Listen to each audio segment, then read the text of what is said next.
May nakita akong isang post mula sa editing group. Ito ay galing kay Mary Rose Gonzales.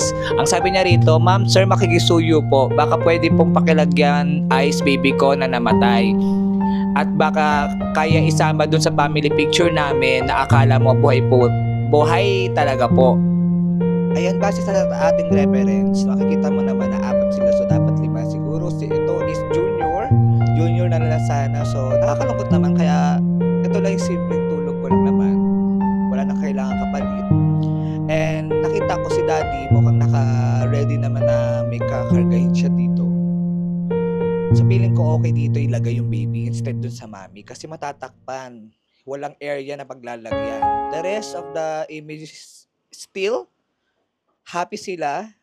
Nakikita mo naman na masaya sila nagdi-dinner. And I'd like to put the baby on that side ni daddy. Nakarga lang niya.